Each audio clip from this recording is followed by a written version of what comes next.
warahmatullahi wabarakatuh. Halo adik-adik, perkenalkan nama saya Marlina dengan NIM 091058022201 Prodi Pendidikan Bahasa Indonesia. Nah, dalam kesempatan kali ini kita akan belajar materi mengenai teks prosedur. Nah, untuk lebih jelasnya silahkan kalian simak video berikut ini. Nah, adapun rumusan masalah, tujuan pembelajaran 1. Mengetahui pengertian teks prosedur. 2. Mengetahui ciri-ciri teks prosedur. 3. Memahami struktur teks prosedur. 4. Memahami teks prosedur. Pengertian teks prosedur. Teks prosedur adalah sebuah bahan tertulis yang dijadikan dasar untuk menjelaskan tahap kegiatan dalam menyelesaikan suatu aktivitas. Tujuan dari teks prosedur adalah menjelaskan bagaimana kegiatan harus dilakukan agar pembaca dapat secara tepat dan akurat mengikuti sebuah proses membuat sesuatu, melakukan suatu pekerjaan, atau menggunakan suatu alat. Ciri-ciri teks prosedur. Ciri-ciri teks prosedur yang membedakannya dengan jenis teks yang lain diantaranya sebagai berikut.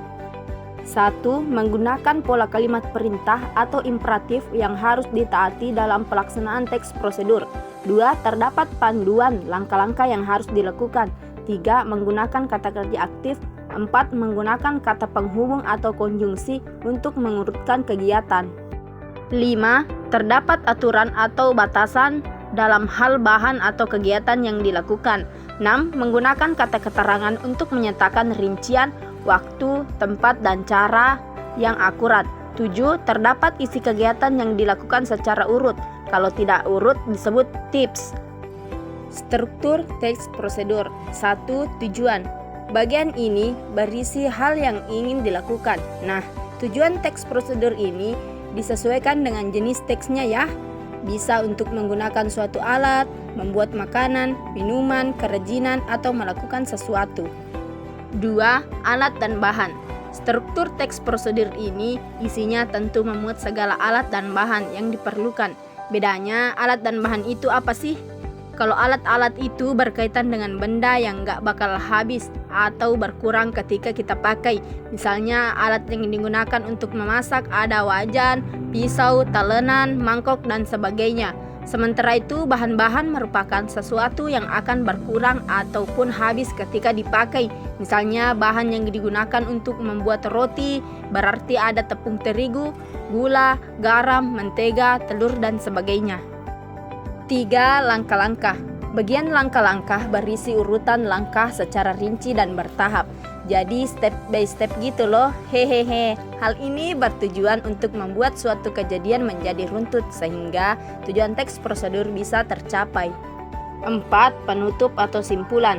Struktur teks prosedur yang terakhir ada penutup atau kesimpulan. Isinya yang berupa simpulan dari suatu prosedur yang udah dilakukan ya. Bagian ini juga biasanya berisi harapan atau manfaat yang didapat jika langkah-langkah pada teks prosedur dilakukan dengan baik. Jenis teks prosedur.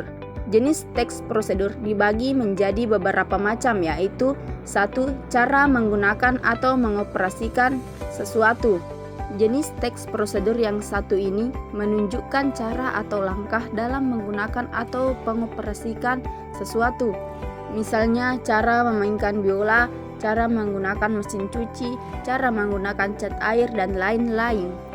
2. Cara membuat sesuatu. Seperti namanya, teks prosedur ini menjelaskan langkah-langkah dalam membuat sesuatu. Misalnya cara membuat es limun, cara membuat kue tart, cara membuat boneka dari kayu, dan lain-lain. 3. Cara melakukan sesuatu. Teks prosedur ini menunjukkan langkah secara berurutan dalam melakukan sesuatu. Misalnya cara melakukan gerak tarian, cara melakukan senam sehat, cara melakukan gerakan yoga, dan lain-lain. Nah, sebagai kesimpulan, siswa diharapkan dapat memahami dan menyusun teks prosedur dengan jelas dan sistematis, memberikan panduan langkah-langkah secara terstruktur untuk melakukan suatu tindakan atau mencapai suatu tujuan. Dengan memahami dan mengikuti prosedur dengan benar, pembaca dapat berhasil melaksanakan suatu aktivitas atau menyelesaikan suatu tugas. Nah, bagaimana dengan materi tentang teks prosedur tersebut? Apakah kalian sudah memahaminya? Dan jika adik-adik belum memahaminya, maka silahkan simak ulang video tersebut Dan jika ada pertanyaan silahkan ketik di kolom komentar ya. Sekian, Assalamualaikum warahmatullahi wabarakatuh. Dadah.